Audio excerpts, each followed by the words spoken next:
Good evening. I'm Colleen Christie. Thanks for joining us. Most Summerland residents are allowed to return home after fleeing the explosive Bald Range wildfire earlier this month. The regional district downgrading the evacuation order to an alert for more than 3,000 properties, something the mayor says he and the residents have been anxiously awaiting. Cohen Sassman has more. For us, it was relief. For our neighbors, it was sadness.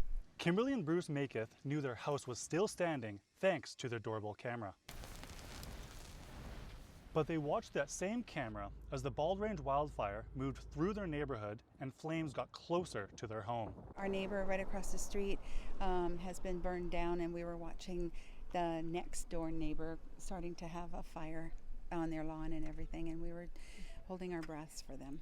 Thousands were forced to flee in the Summerland area more than a week ago as the Bald Range wildfire ripped through the area. And now that the wildfire is burning in the other direction, the regional district is allowing the majority of Summerland, more than 3,000 properties, to return home. A few areas still remain on evacuation order, including Garnet and Prairie Valley. The fire just ripped through those two valleys, so that's where there's the most damage, and but they'll be back soon. A lot of considerations to get people back into their homes, and it starts with safety.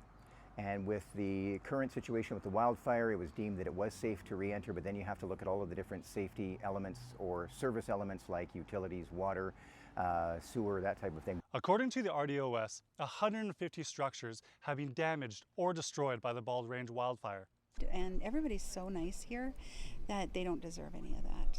Although residents are allowed to return home, they still remain on evacuation alert. Yeah, we're telling people to make sure your bags are still packed and everything, because the fire is still burning out of control. It's burning away from Summerland, but there's always a risk it'll turn on itself and come back.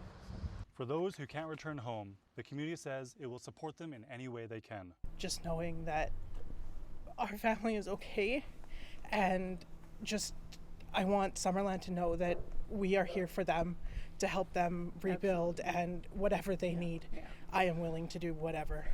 Officials still asking residents to remain alert as the fire threat isn't over and the community remains under a water boil advisory. Cohen Sassman, Global News.